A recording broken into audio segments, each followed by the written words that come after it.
Hello everyone, I am Professor R.B. Kadlak from Kekewa College of Agricultural Engineering and Technology, Nasik. Today, I am going to present a lecture on conservation measures for arable lands. Introduction. We know that the topsoil layer contains mostly organic matter and nutrients which are very useful for plant growth. In order to get better plant growth, the topsoil layer must be protected from wind and water erosion. Measures taken for protecting the topsoil layer are called as soil conservation measures. The main aim of conservation measures for arable land is to reduce or prevent either wind or water erosion. Wind and water erosion are the types of soil erosion. Soil erosion means the detachment, transportation, and deposition of soil particles from one place to another by the action of wind or water. The choice and design of conservation measures for arable land are mainly depends on types of soil, topographic condition, rainfall, and wind characteristics of area. There are two types of conservation measures, biological measures and mechanical measures. Biological measures used for controlling soil erosion through crops and vegetation and through agronomical practices, where mechanical measures include construction of engineering structures. Biological measures form a second line of defense, first line being mechanical measures to arrest soil erosion immediately on agricultural land. Thus, biological measures go hand in hand with the mechanical measures. Let us see biological measures for water erosion control. The first step in water erosion control is to control flash resulting from the impact of raindrop through interception and thus reduce flash erosion. Also assist in infiltration rate and thereby reduce the runoff and overlap flow. In this measure, erosion is controlled through crops or vegetation. There are different types of biological measures such as contour farming, strip cropping, tillage practices, conservation cropping system, mulching and crop residue management, critical area planning, and contour vegetative hedges. First, contour farming. It reduces the soil erosion. Under these measures, operations such as plowing, planting, and harvesting are performed on the contour, that is, across the slope. It helps in reduction of surface runoff by impounding the water in a small depression and decrease the development of reel. Much less power is needed to be exerted by man, animal, and machines, because in contour farming is done on the contour instead of up and down cultivation. Effectiveness of contour farming varies with land grade, type of soil, and crop cover. Maximum effectiveness of contour farming is on medium slope and on deep permeable soil. Picture shows the contour farming. In this farming, operations such as plowing, planting, and harvesting are performed on the contour or across the slope. In the region of low rainfall, it helps in conservation of moisture, and in humid areas, it reduces the erosion by reducing surface runoff. Second, strip cropping. It is a practice of growing alternate strips of various crops in the same field. In strip cropping, both close growing and row crops are planted in the same field. It includes all good farming practices that control erosion, build up soil fertility, and improve land capability. Hence, in comparison to contour farming, strip cropping is much more effective method. There are three types of strip cropping. First, contour strip cropping. Second, field strip cropping, and third, buffer strip cropping. Picture shows strip cropping. In this system, the crops are grown in the strip at right angle to the slope of land. Erosion is largely limited to row crop strips, and soil removed from this is trapped in the next strip. Then types of strip cropping. First, contour strip cropping. In this system, tillage operation and planting of crop are practiced along the contour. The crops follow a definite rotational sequence in contour strip cropping. Strips of uniform width are placed across the general slope in this system. Figure shows the contour strip cropping.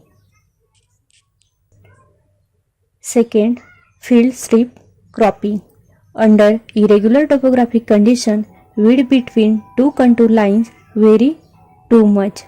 In this situation, contour strip cropping is not practicable. The width of strip will be too large at some location and too narrow at other location. The practical way is to run the strip at almost uniform width across the general grade of the land.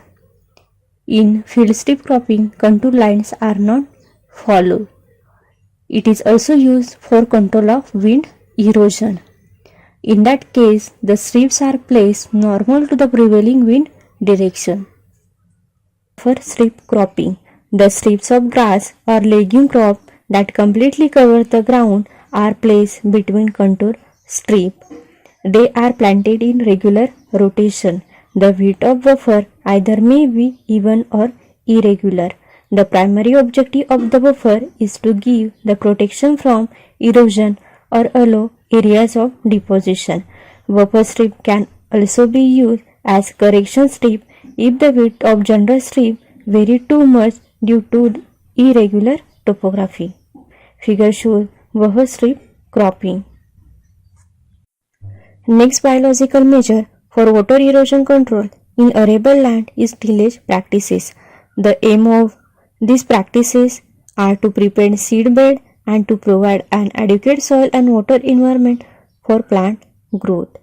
The influence of tillage on erosion is a function of its effect on such a factor as surface residue, aggregation, surface sealing, infiltration, and resistance to wind and water movement. Excessive tillage is not beneficial. It destroys the soil structure and increases the susceptibility of the soil to erosion. The advantages of minimum tillage is the increase the residue left on the surface. Residue is quite effective in reducing the soil erosion. Then types of tillage practices. First, mulch tillage. It leaves a vegetative cover or the residue of preceding crop on the surface of field. There are some advantages of mulch tillage such as during high intensity rainfall, soil is protected from direct impact of raindrop. Better absorption of rainfall takes place. Evaporation loss from the soil is reduced. Leaf, stream, root, etc. obstruct surface flow and erosion is retarded and crop yield increases. Second, subsurface tillage. It helps in pulverizing the soil. It cut off the roots of weed and other plant below the soil surface but does not invert the mulch crop. In arid and semi-arid areas, seedbed preparation by subsurface tillage implements is useful. If the preceding crop residues like grain straw or stubble is present in the soil. And third, subsoil tillage. Subsoiling and deep tillage to a depth more than 15 cm are carried out with the help of subsoiler. Next, mulching and crop residue management. Mulching, it is a process of covering the soil between crop rows with 10 to 20 cm thick layer of crop residue, stubble, trash or any other vegetation. Then aims of mulching to minimize the flash and the effect of rainfall on the bare soil, to reduce the evaporation, to control the weed, to reduce excessive heating and to permit microbial activity at optimum temperature. Spreading of crop residue instead of stubble mulching can assist in the reduction of soil and moisture losses to great extent.